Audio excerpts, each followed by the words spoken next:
Ich habe immer Sachen selber gemacht. Also ich habe irgendwie angefangen, da war ich glaube ich 12, da habe ich Makramee-Wandbehänge gemacht und habe die meinem Zahnarzt verkauft.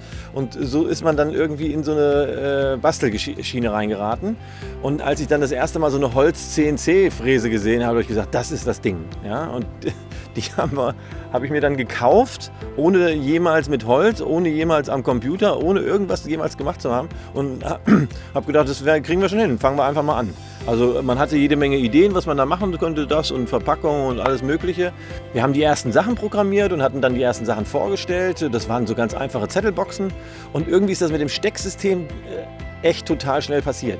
Und zwar nur, weil ich nie beim Tischler in die Lehre gegangen bin. Also wenn ich einmal, ich sag mal so einen Tag, so ein Schnupperpraktikum beim Tischler gemacht hätte, dann hätte ich ja sofort gesehen, wie der Tischler zwei Holzsachen zusammen verbindet. Und ich wusste halt nicht, wie es geht und hatte diese Fräse da und musste mir dann halt überlegen, wie kriege ich zwei Teile zusammen. Und weil ich keine Ahnung hatte sozusagen, dann hat man halt irgendwie dieses System. Haben wir gedacht, mal Schlitze und dann halten wir das irgendwie fest und so ist das halt mit diesen Gummiringen entstanden. Also das ist ja das ist jetzt ja so ein Klassiker inzwischen geworden. Erst reinstecken, dann Gummi drüber. Das Besondere an diesem Werkhaus-Stecksystem ist ja so, dass es auf den ersten Blick erkennbar ist. Das ist so eine unverwechselbare Gestaltungsversion. Man erkennt sofort, wenn man das jetzt weiß, wo das herkommt, wenn man das im Laden sieht oder bei jemandem auf dem Schreibtisch, das ist das Werkhaus-System und dadurch wird das so unverwechselbar. Also wir haben ja die Seiten nach außen geleitet und haben die mit so einem Gummiring versehen, damit die nicht auseinanderfallen und das ist so das Wiedererkennungszeichen.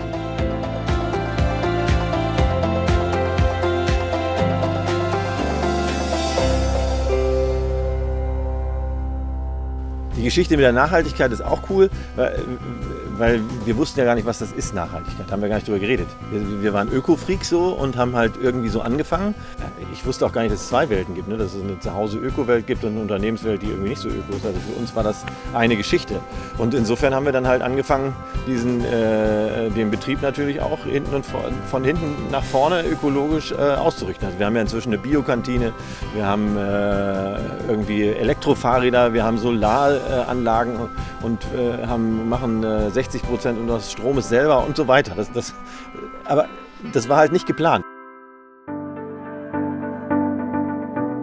Das ist ja ein bisschen wie so eine soziale Ader sozusagen. Also wir haben da von Anfang an gedacht, das macht man so, wenn man ein Unternehmen anfängt. Also wir haben Behinderte eingestellt, wir haben in der ersten Flüchtlingskrise 92 haben wir die ersten libanesischen Flüchtlinge eingestellt, zum Teil so ein bisschen getrickst, damit das funktioniert. Die sind jetzt immer noch bei uns, die werden jetzt irgendwie nach 25 oder 27 Jahren gehen die erst in Rente, die Kinder haben bei uns gelernt, also das ist so eine Erfolgsstory.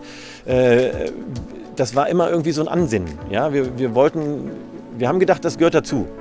Dass es nicht immer der einfachste Weg war, das merkt man dann später sozusagen, wenn es mal ums Geld geht sozusagen. Aber die Zufriedenheit und so das Gefühl, dass man auf dem richtigen Weg ist, die bestätigt einen natürlich da in dem Bereich weiterzumachen.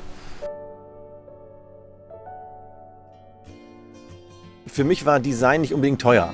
Design ist ja eher ein überlegtes Arbeiten, also wie kriege ich die besten Nutzenanzahl aus einer Platte raus und so weiter. Und deswegen war für mich immer der Ansatz, Design muss nicht teuer sein. Wir wollten immer, dass die Sachen bezahlbar sind. Und das haben wir halt auch bis heute beibehalten und sind da mit unseren Klassikern, die es ja zum Teil 25 Jahre gibt und die in den 25 Jahren nicht teurer geworden sind, sondern auch so ein Absurdum, die sind eher billiger geworden, weil wir dann Produktionsfortschritte nicht eingesackt haben, das Geld, sondern das halt weitergegeben haben.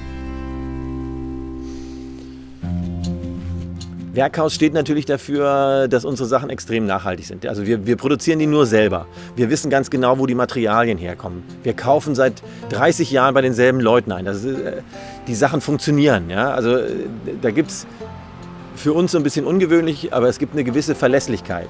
Und die Sachen sind im weitesten Sinne enkeltauglich. Das ist manchmal nicht so gut für uns, weil sie so lange halten. Aber wir sind natürlich auch stolz darauf, dass wir zum Beispiel auch Klassiker da haben. Also wir haben Produkte, die seit 25 Jahren nicht verändert sind und das kann man nicht planen. Das ist nicht so, dass man sagt, hallo, heute machen wir mal einen Klassiker. Das muss irgendwie das entsteht und da freuen wir uns drüber, da gehört auch jede Menge Glück dazu. Ja, was motiviert mich? Das ist auch so eine lustige Geschichte. Also ich hatte das ja also schon so ein bisschen gesagt, dass ich da aus dieser Welt komme, was selber zu machen. Also das ist schon die Motivation, man hat irgendwelche Ideen und will die dann auch umsetzen. Ja, also das ist normalerweise ein sehr weiter Weg. Das heißt, man hat eine Idee, dann muss man irgendwo hingehen, dann muss man das zeichnen lassen, dann wird es produziert und wir können das halt alles selber machen. Das ist so ein bisschen der Luxus, den wir haben und das treibt natürlich auch wieder an. Wenn man eine neue Idee hat, dann zeichnet man das und im Grunde genommen nach einem halben Tag kann man das angucken, dauert manchmal viel länger, aber so in der Richtung und das ist halt immer wieder spannend. Das ist irgendwie schon cool.